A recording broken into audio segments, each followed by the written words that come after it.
since the apparently unprovoked and unlawful attacks made by Israel and the United States on Iran since the end of February of this year, the Starmer administration has clung to the increasingly fragile narrative that any British activity concerning the actions by Israel and the United States is for defensive reasons only, and indeed that the United Kingdom will not be drawn into the wider war.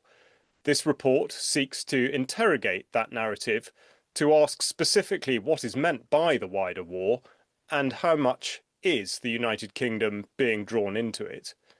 We go first of all back to that weekend in late February, early March, when the action started, and these are the words of the very uncertain Defence Secretary John Healey, who was sent into bat against Laura Kuenssberg of the BBC. Do you back what America and Israel have done? It's been condemned by the United Nations. Many countries have said it's illegal. Some of your colleagues have said it is illegal. Does the government back what they've done? Britain played no part in the strikes on Iran. We share, however, the primary aim of all allies in the region and the US that Iran should never have a nuclear weapon. But do you believe this action was within international law? Well, we play no part in the strikes. We just didn't participate, and it is for the US to set out the legal basis of the action that it took.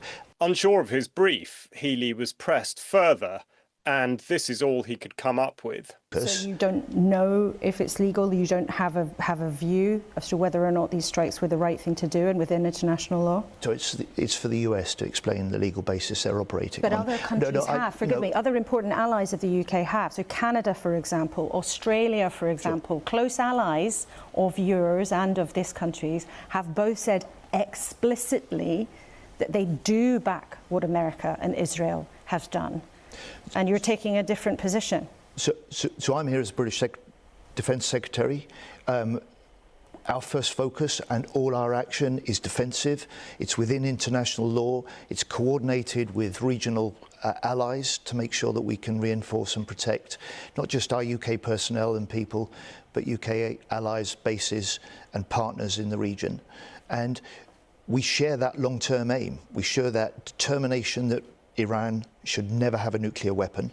But that's a different answer to the question of whether or not you back these dramatic, some would say audacious and courageous, some would say reckless and dangerous actions by America and Israel. Do you think it was reckless or do you think it was right? Look, we played no part in these strikes as Britain.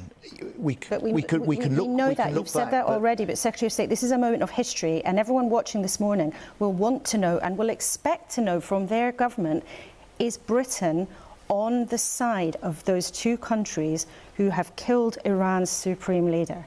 So I think people watching, people like Fiona, will want to know now, today, that Britain is on top of what's necessary to do what we can to keep them safe, to reinforce regional stability, prevent further escalation, and that's my task and that's my priority. It wasn't until Monday in the House of Commons that the Prime Minister made a statement to the House in an attempt to join up the various dots of his narrative. We'll listen now to how he opened that speech.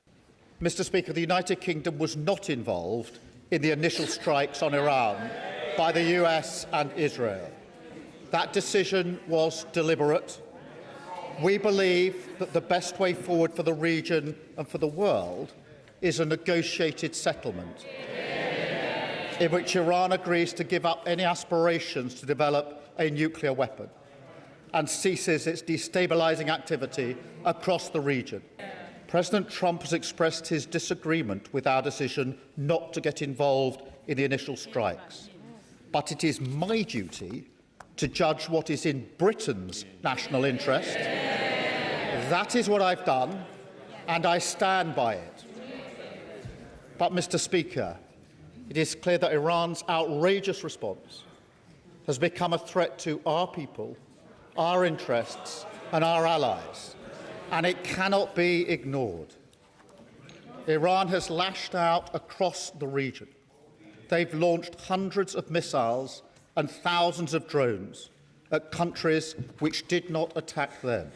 There was a clear effort made at this point to conflate many different issues, but among them, the two most prominent were the idea that Iran presents a threat to other nations via a supposed nuclear capability, and of course the other one being that it is a state threat to the United Kingdom via actors that it might be employing within the United Kingdom.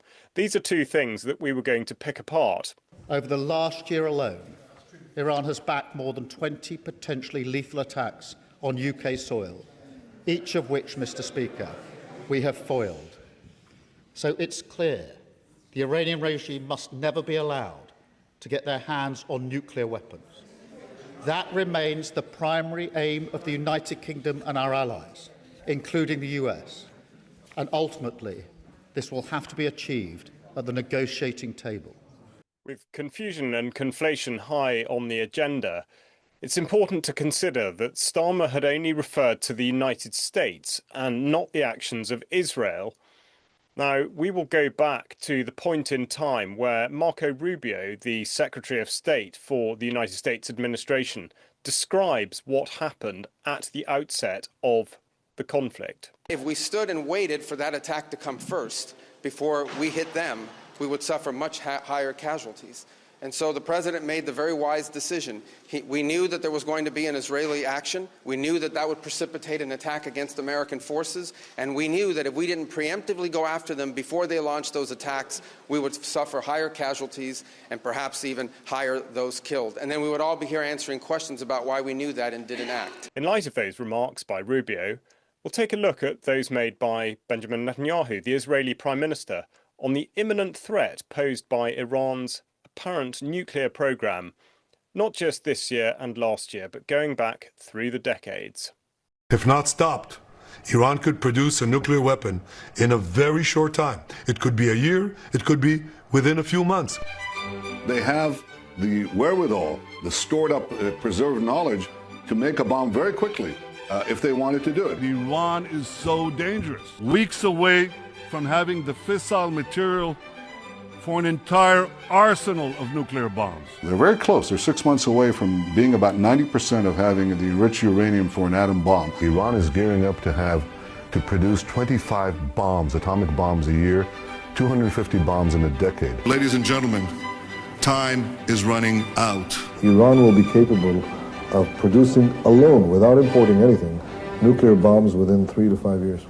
Given the absence of evidence, it would be appropriate to regard this as propaganda. Propaganda, of course, that has also been promulgated by the Foreign, Commonwealth and Development Office here in the United Kingdom. So we look back to the news programme from the 12th of February 2025 and the remarks of Hamish Faulkner. The suggestion of any kind of threat has meant increasingly looking toward Iran. As reported at the time, both Mark Rowley and Ken McCallum, respective heads of the Met Police and MI5, made completely unsubstantiated remarks about the state threat posed by Iran last year. This has been stepped up a notch recently with the very close parallels to the fabrication of the war narrative by the Blair government in 2002 and 2003. Hamish Faulkner, Minister for the Middle East and North Africa, responded to questions put to him on Iran on the 14th of January of this year, saying, "We are working urgently on measures to take the necessary action to deter the Iranian state from posing a threat to this country and the region." He goes on to say, "It is regrettably true that Iran's nuclear program has never been more advanced, and it threatens international peace and security."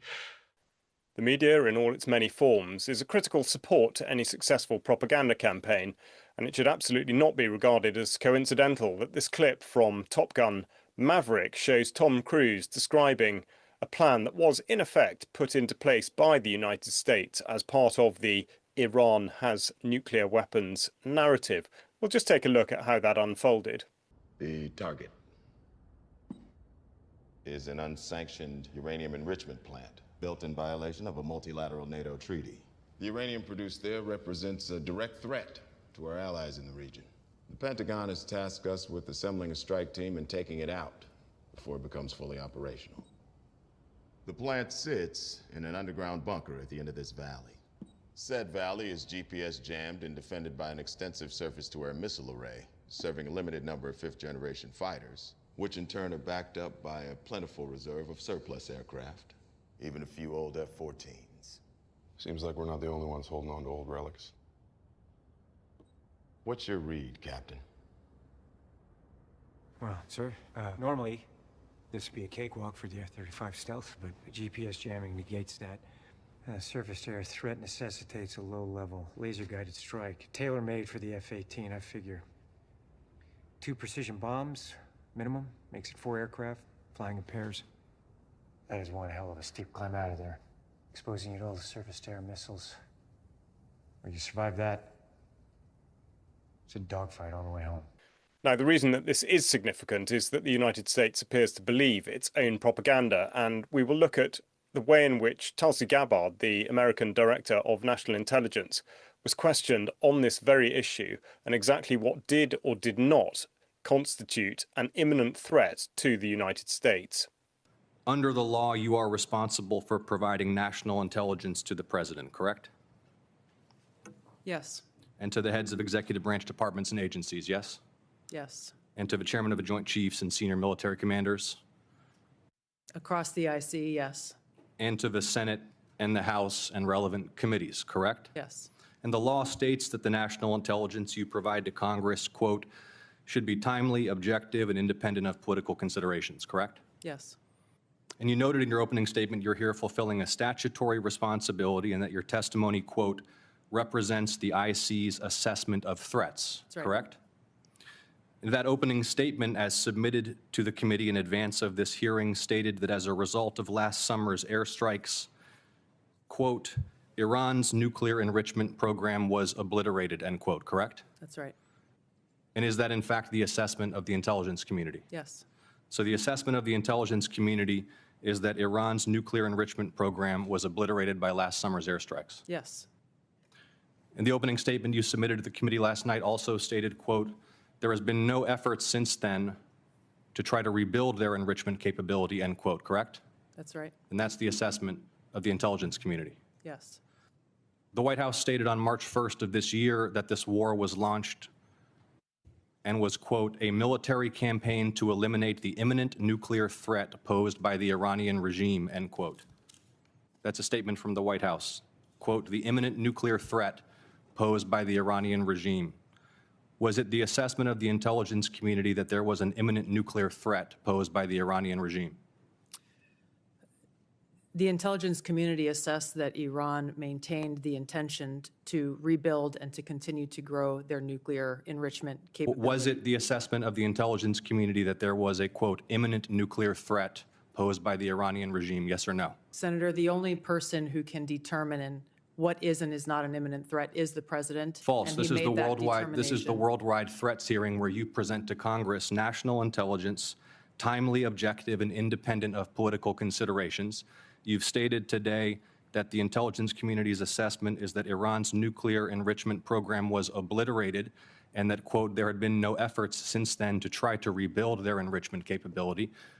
Was it the intelligence community's assessment that nevertheless, despite this obliteration, there was a, quote, imminent nuclear threat posed by the Iranian regime? Yes or no? It is not the intelligence community's responsibility to determine what is and is not an imminent threat. Okay. That is up to Here's the the president problem. based on a volume No, of it is information precisely that he receives. It is precisely your responsibility to determine what constitutes a threat to the United States. This is the worldwide threats hearing where, as you noted in your opening testimony, quote, you represent the IC's assessment of threats. You are here to represent the IC's assessment of threats.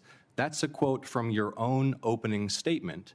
And so my question is, as you're here to present the IC's assessment of threats, was it the assessment of the intelligence community that, as the White House claimed on March 1st, there was a, quote, imminent nuclear threat posed by the Iranian regime? Yes or no? Once again, Senator, the intelligence community has provided the inputs that make up this annual threat assessment. You won't answer the question. It is the nature of the imminent threat that the president has to make that determination based on a collection and volume You're here of to be information and timely. intelligence that he is provided with. You're here to be timely, objective, and independent of political considerations. Exactly what I'm doing. No, you're evading a question because to provide a candid response to the committee would contradict a statement from the White House. If Gabbard's performance seems, at best, confusing and contradictory, to set the context, it would be worth considering the remarks made by General Wesley Clark in 2007 in relation to a conversation he had back in 1991. He said, but one thing we did learn, he said, we learned that we can use our military in the region, in the Middle East, and the Soviets won't stop us. He said, and we've got about 5 or 10 years to clean up those old Soviet client regimes, Syria, Iran, Iraq, before the next great superpower comes on to challenge us. And it was like, you know, I'm coming out of the Mojave Desert. I've been training troops. I haven't been thinking geostrategy for some time. And suddenly a guy just sort of shoves this nugget at you. Well, you remember it. It was a pretty stunning thing. You mean the purpose of the military is to start wars and change governments? It's not to sort of deter conflict? We're going to invade countries? And, you know, my mind was spinning. And I put that aside. It was like a nugget that you hold on to. This country was taken over by a group of people with a policy coup. Wolfowitz and Cheney and Rumsfeld, and you could name a half dozen other collaborators from the Project for a New American Century. They wanted us to destabilize the Middle East, turn it upside down, make it under our control. It went back to those comments in 1991. Now, did anybody ever tell you that? Was there a national dialogue on this? Did senators and congressmen stand up and denounce this plan? Was there a full-fledged American debate on it? Absolutely not. And there still isn't.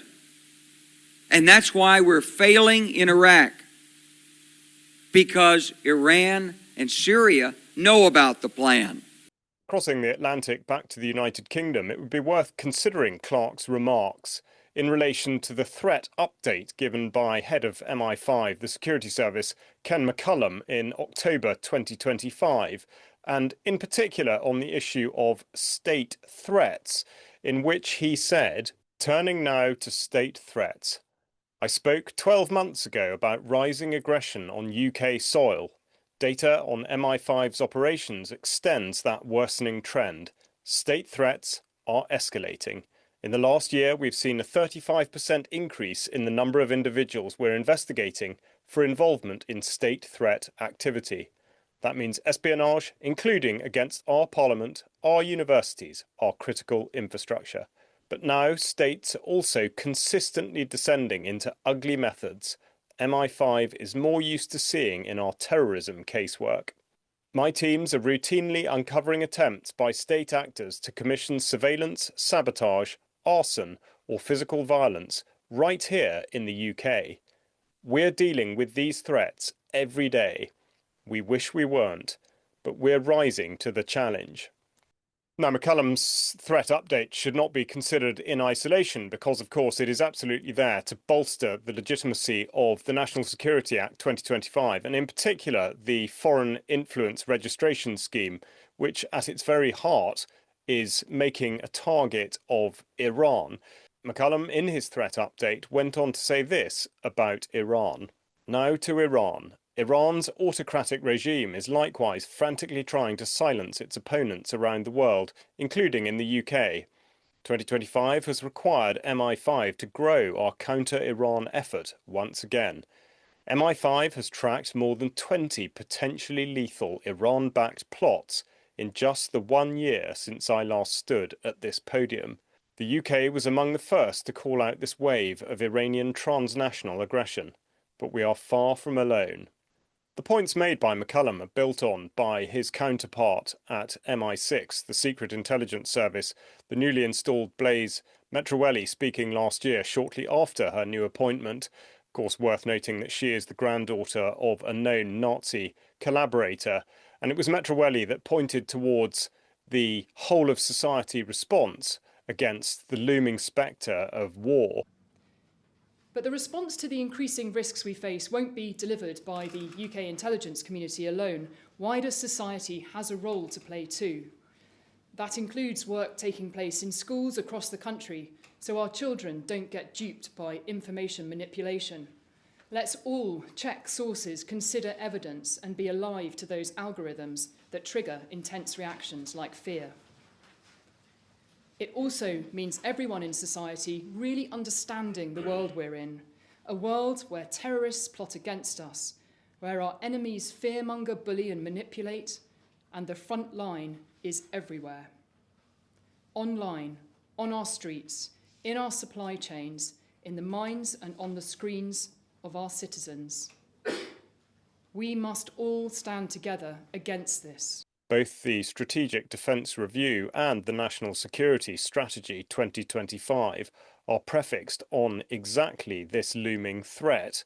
And, of course, the response suggested by both documents incorporates what's described as a whole-of-society approach. And it's here that the door is opened to conscription. Now, in considering conscription, of course, our eyes are turned back to the armed forces of the United Kingdom and therefore back to that period in early March where the Starmer administration was deciding exactly what to say and what not to say about the involvement of the armed forces in the conflict with regard to Iran. And, Mr. Speaker, our armed forces are also being put at risk by Iran's actions. On Saturday, Iran hit a military base in Bahrain with missiles and drones. There were 300 British personnel on the base, some within a few hundred yards of the strike. Last night, a drone hit RAF Akrotiri in Cyprus. There were no casualties in this strike. Mr. Speaker, it is important for me to say that our bases in Cyprus are not being used by US bombers. I want to be clear.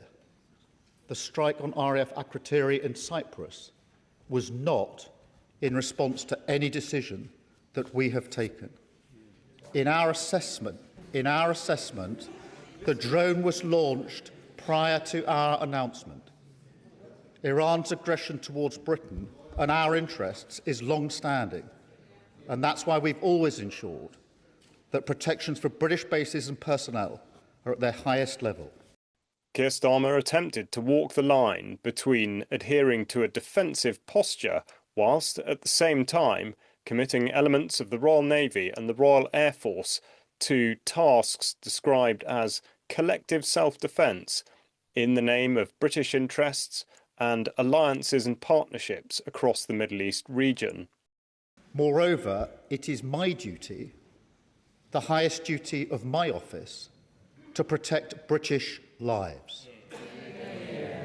That is why we put British jets in the air, Typhoons and F-35s, as part of coordinated defensive operations, which have already successfully intercepted Iranian strikes, including, Mr. Speaker, taking out one drone that was heading towards a coalition base in Iraq, housing UK service personnel.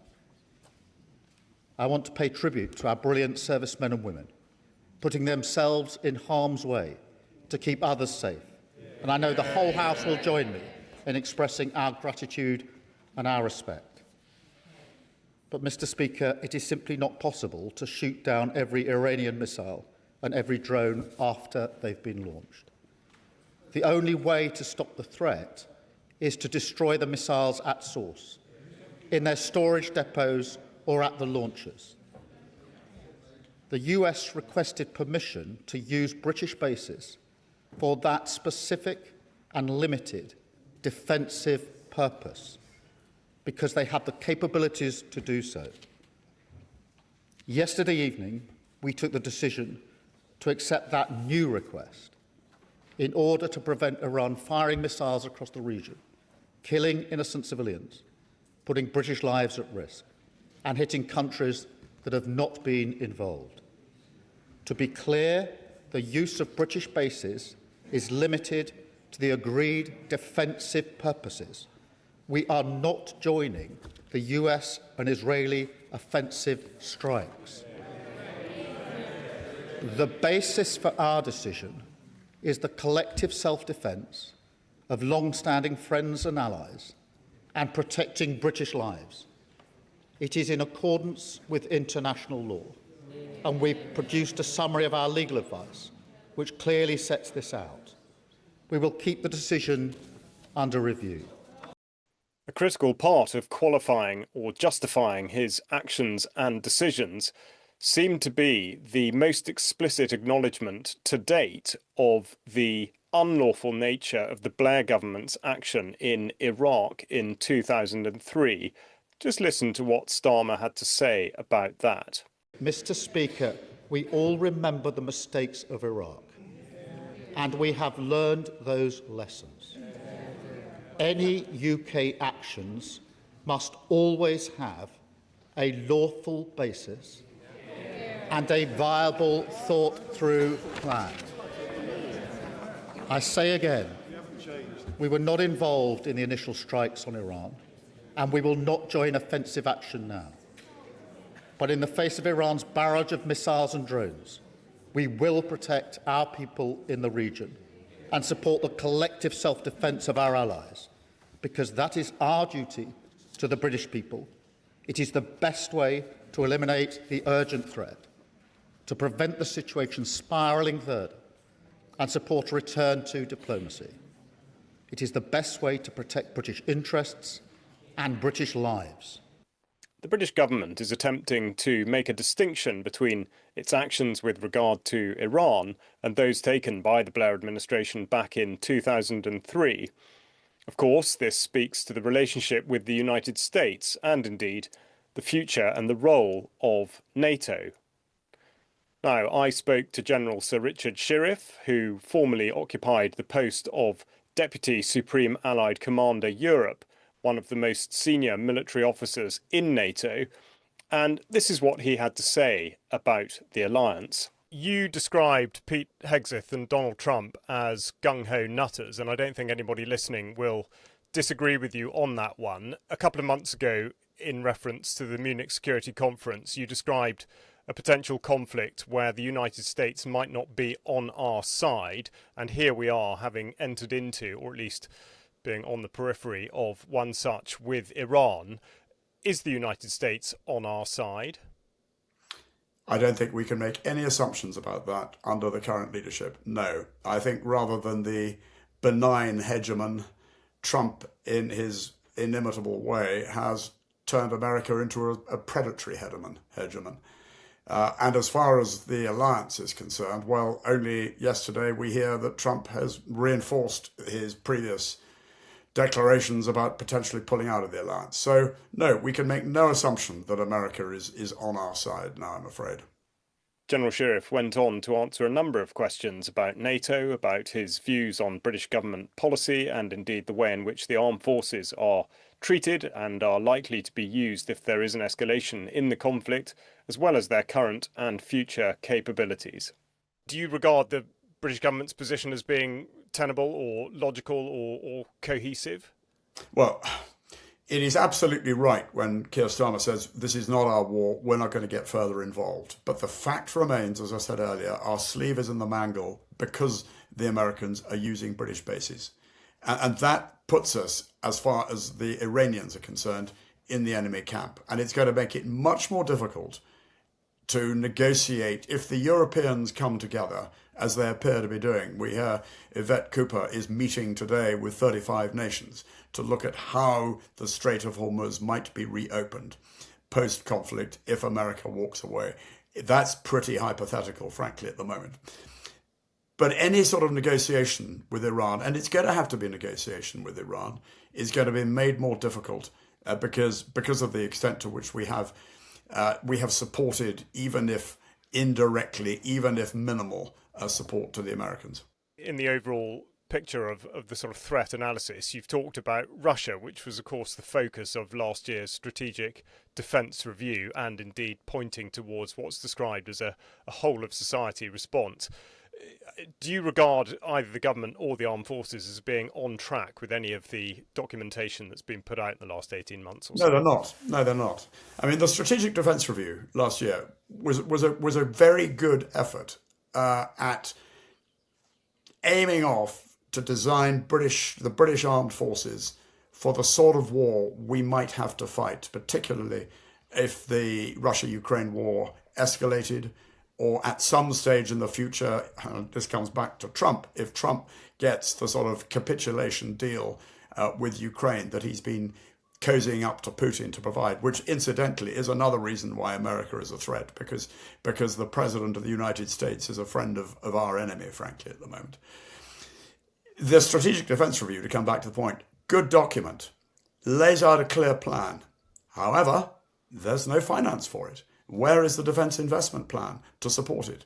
The government are still procrastinating about it, and that's not good enough at a time like this. They should be doubling down on the Strategic Defence Review, doubling down on increasing the capabilities, the lethalities of the British Armed Forces, doubling down on home defence against not only the Iranian threat, but the covert Russian threat, as well as the potential for direct action against the UK by Russia, and particularly doubling down on engaging and building up our capability in NATO to offset the probability and the likelihood of an American withdrawal from NATO, however difficult that is going to be for America. The fact that Trump has stated it so clearly, so unequivocally, and the way he has treated other treaties and walked away from them, we have to assume that he will do so for NATO. So, no, to your point, the British government needs to be doing much, much more, and it's dancing around its handbag over the issue of increasing its capability. And you wrote recently a prediction that obviously nobody would want to come to fruition, but that the United Kingdom Armed Forces would be involved in a conflict within the next couple of years. If you were to be a little bit more precise on that prediction, and a state of conflict was entered into in a direct sense by the armed forces, how do you see that actually manifesting? Well, I'm not going to be pinned down on dates and times, etc., etc. Suffice it to say that my key argument is that in order to avoid precisely that eventuality, in order to avoid war, the British Armed Forces must be strong and capable to deter. That's got to take time, and the government has lost a year now by failing to get its shoulder really behind the Strategic Defence Review. So this is not going to happen for some time to come. If the worst case happens, it's going to be a come as you are party. We will just have to do the very best we can with the assets required, but it's going to require real sacrifice in order to build up as well. But that sacrifice, frankly, is much better than paying the sacrifice of going to war with the casualties and the catastrophe that would follow. Following his comments on the capabilities and the readiness of the British Armed Forces, I pushed him a little further with regard to the subject of recruitment, or more precisely, conscription. Yes, I mean, something that Patrick Sanders started talking about in 2022 was mobilising for a future war, and the requirement for not just the financing like you mentioned, but also the increase in numbers across the armed forces. That doesn't seem to have been happening, and there has been certainly quite a lot of background chatter about conscription, or at least the encouragement of more and more people, particularly women, to join the armed forces. Is that something you can see happening? We've got to have the debate. I mean, the reality at the moment is the army could be recruiting many, many more people that it can bring in because of the failure of the government to fund it. So it's got to cap it. There are volunteers out there. There are people keen to join, which is great. But I think to the wider point, I can't see how the armed forces can be ready, really ready for war. And that is what is critical if we are to deter war. Deterrence is about demonstrably having a bigger stick than your potential aggressor so that he backs off. The only way you do that is with capable, strong armed forces ready for the worst case. And I can't see how the armed forces can be ready for the worst case without the necessary manpower. Now, we're not talking about vast armies along the lines of what we had in the Cold War. 3 divisions, a corps, all that sort of thing. But we are talking about a properly well-found force that is capable of meeting the need of future war. And again, that requires a degree of mass and capability, manpower, people power. And I can't see how we're going to get that with volunteers. So I think we've got to have the debate about conscription. We've got to look at other models. The Finnish model. The Finns could produce an army of 280,000 at very short notice from their reserve force, well-trained, ready to go. The Finns could generate 200 Leopard 2 tanks of the latest variant, again, at very short notice. The British Army couldn't begin to do that. Or the Norwegian model, which is much more of a sort of a badge of honor type of conscription, in which young people recognize that a year spent serving in the armed forces gives them a cachet, a ticket on their CV when the time comes for going into the job market after university. So there are other ways of doing it. We've got to get away from the notion that conscription means 1950s style, hairy battle dress, bashing spuds in a sort of Catterick Nissen hut in a freezing wind from the north. As part of UK Column's coverage of the conflict, I've visited RAF Fairford on a couple of occasions and His Majesty's Naval Base at Portsmouth in order to get a better sense of the United Kingdom's commitment to the wider war.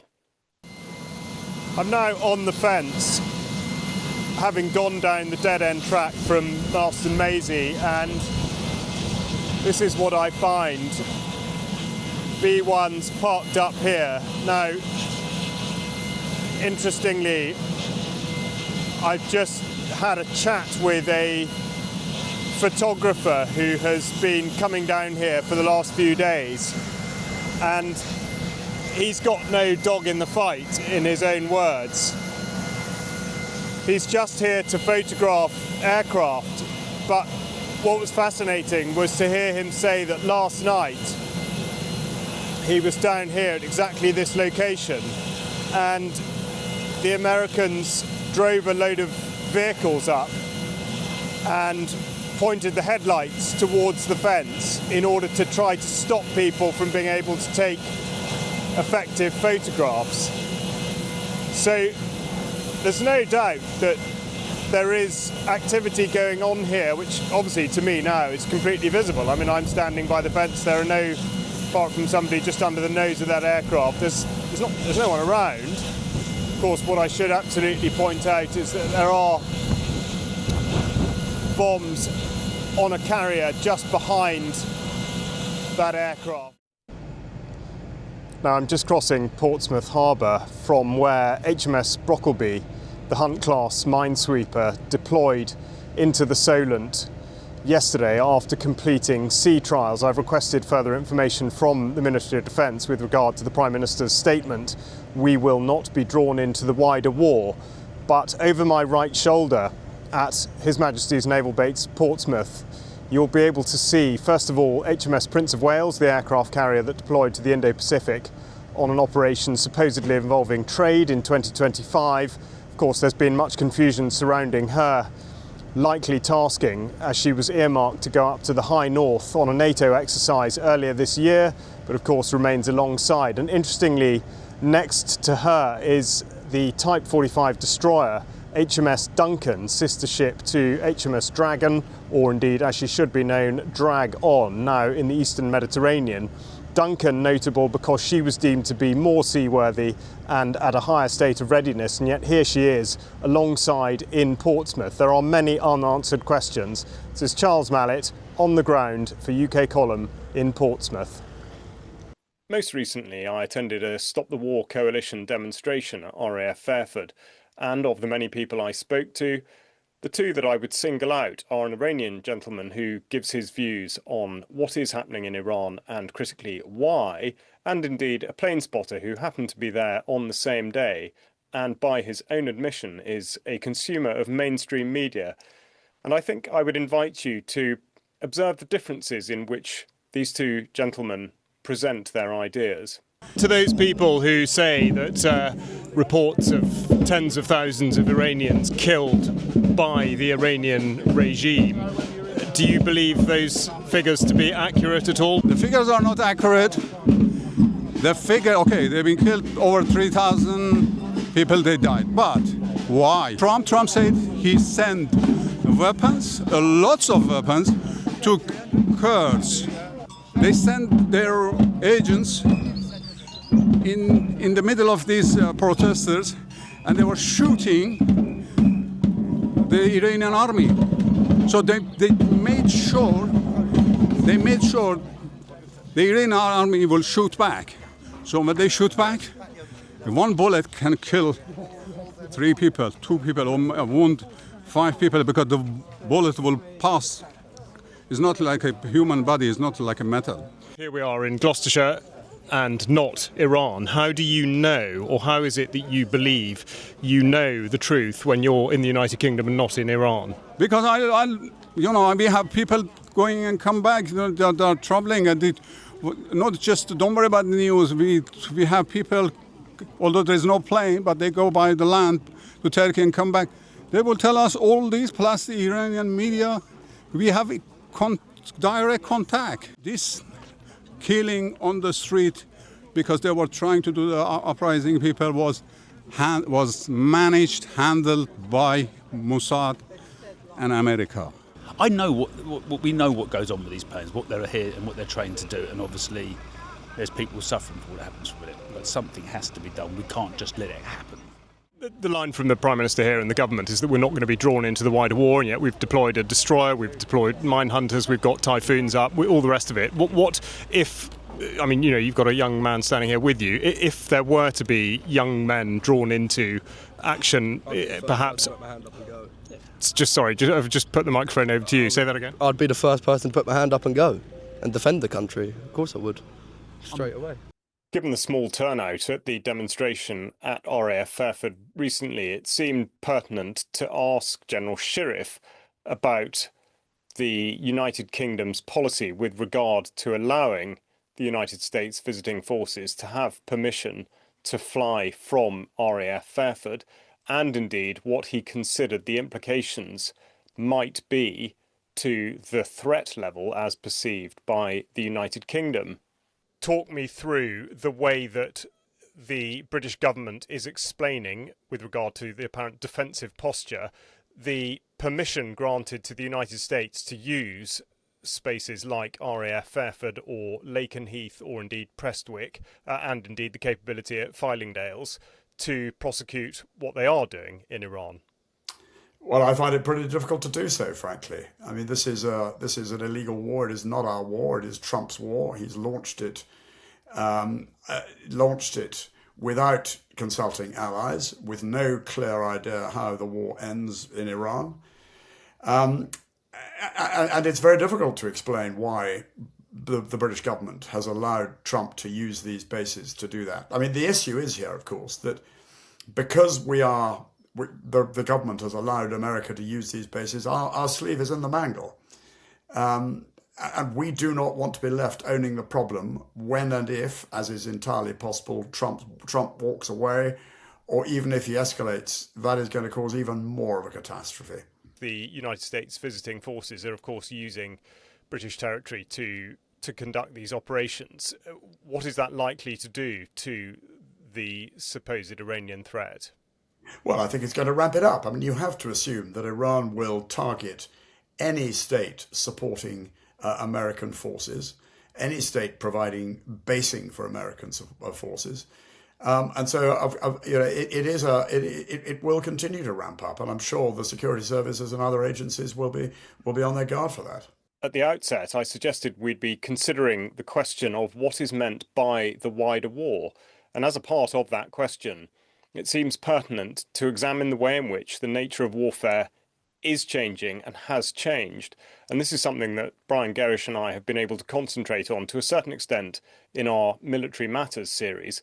This is Brian giving his view on the matter several weeks ago. And America has been able, over a great many years, to deploy huge numbers of aircraft into a theatre of operations. In many cases, certainly two carriers would be delivering more aircraft than many air forces own as a total thing. So they could bring those aircraft into theatre, and they had the ability to dominate the air environment with surveillance and putting up the fighters and carrying out the attacks. This time it's different. For all of the bravado that it's a huge 100,000 ton, the latest aircraft carrier out there, Abraham Lincoln, the reality is that it's facing weapon systems which can destroy it.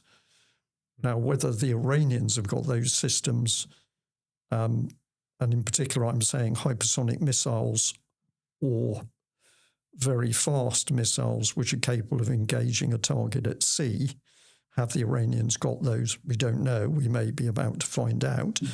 But if they have, one hit ends the American dream. There's no ifs or buts about it, because it says the era of the carrier is over. And I'm watching what's happening here, and I'm thinking, are we about to see a conflict where the whole nature of sea power is changed because the carriers demonstrated that, like the battleship, they've passed their prime. I put the same subject to General Shirreff with specific regard to the nature of corporate control and the way in which that may be exerted on the battlefield. What considerations should we be going through with regards to the changing nature of warfare, but in particular the space domain and cyber, and therefore the incredible amount of control that corporations are having to a greater and greater extent in the way in which warfare can be conducted by their development and sort of holding of either the assets themselves or the intellectual property? Well, it's a really interesting point. You've only got to see how important Starlink has been to the Ukrainians, and indeed it was to the Russians until Elon Musk pulled it away. So we live in an area, in a world of hybrid and asymmetric war, and a world in which partnerships are becoming even more important. And I think absolutely you make a really important point about the need for what would traditionally be pretty unconventional partnerships with the tech companies. But the fact is, if there are capabilities there, they need to be harnessed by the armed forces. So we need to be thinking outside the box about partnerships. And I'm sure, they don't need me to tell them to think out the box. They're doing it already. It's recognizing that, as you say, cyber, artificial intelligence are all fundamental parts of modern conflict, and finding innovative ways to bring in the tech capabilities needed, all the while, of course, making sure that they're properly guarded, properly secured, the security considerations are taken care of, and the contracts are tied down probably pretty tightly in order to ensure that you've got the requirement when the time comes. Now, with corporate control in mind, as we move towards the end of this report, we must, of course, examine the role of media in all of this.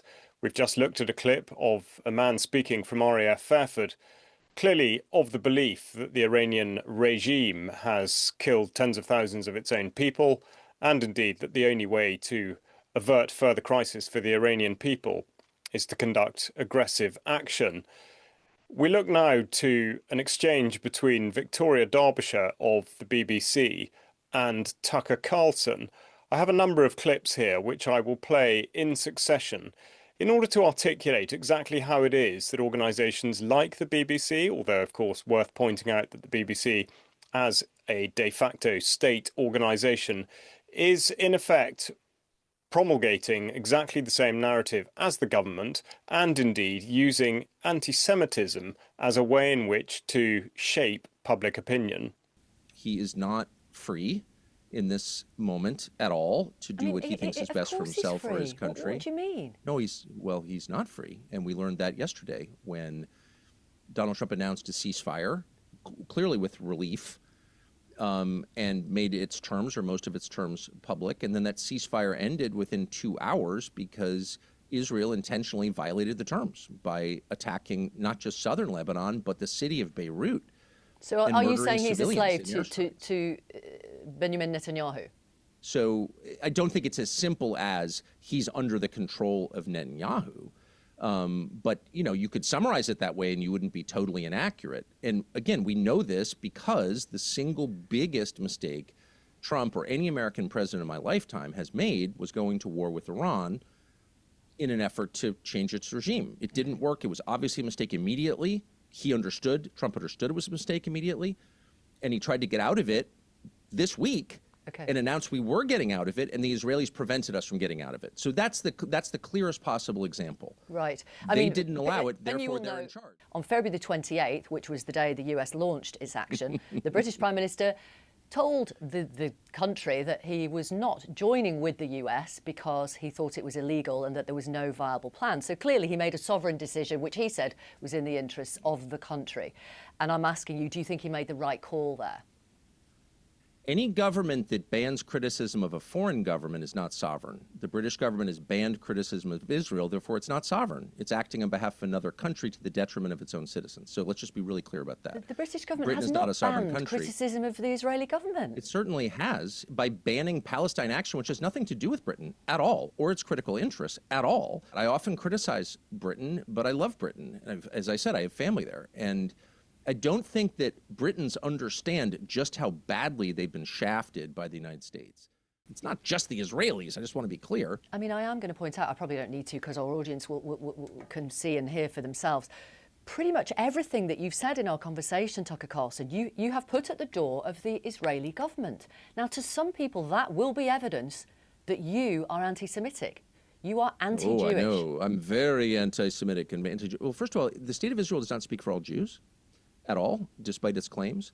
It does not. There are many, many Jews, many of whom I know, who don't think the Israeli government of Benjamin Netanyahu speaks for them. No. I'm speaking of a government, not a religion. I wasn't suggesting that. Hold on. Because I wasn't suggesting that. Of course you were suggesting what that. I was suggesting was that a lot of the I've been things in this that you business discussed longer today, than you, and I understand what a slur looks like.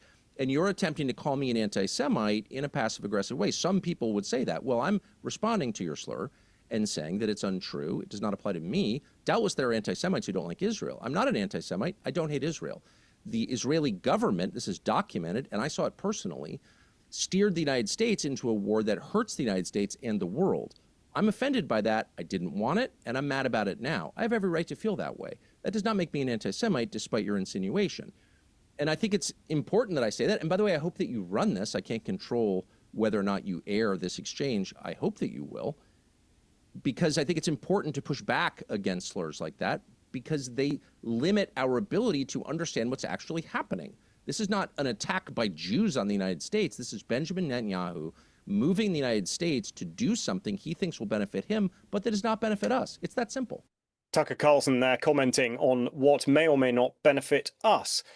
He does make reference to things being that simple. I think after a thorough investigation of the evidence as we find it suggests that the situation is anything but simple. One of the things that we can perhaps be more certain about is that the relationships between the United Kingdom, the United States and Israel seem unlikely to change. The United Kingdom is dependent upon the United States to a great extent with regard to the use of its own nuclear warfare capabilities. We should add to that the very many tech provisions made to the British government and the reliance upon America for oil. That said, in considering the trading relationship that China has with Iran, and indeed the position that China has taken on the conflict in Iran, it remains to be seen as to whether we are witnessing the waning days of the American empire, and indeed what that would give way to with specific regard to China. As to the relationship with Israel, the influence upon the decisions that are made by the British establishment seems complete, and there's no suggestion that that would change either. And of course, it must be remembered that much of the British warfare equipment is entirely dependent upon Israeli-built technological and communications platforms. Corporate control, as ever, plays a very, very significant part in this, as indeed does the relationship that all of these nations have with the media in all its many forms. And of course, it will be the media that is used primarily as a tool to normalise the idea that conscription is a necessary and logical next step. The population of the United Kingdom need to consider the contents of the Armed Forces Bill and what powers that will grant the state with regard to the recall of reservists. And, of course, running in the foreground, which has obscured so many of the things looked at in this report, is the constant pressure felt by the population of the United Kingdom with regard to the prices of petrol and diesel at the pumps. What is not clear are the many ways in which this emergency will be driven and manipulated in order to convince people to cede control over their own lives for the good of society. And it is this, among many other things, that UK Column will continue to keep a very close eye on. The UK Column is very pleased to have announced the first issue of a print magazine, a quarterly called The Column. So please go to shop.ukcolumn.org to find out more and get your hands on a copy.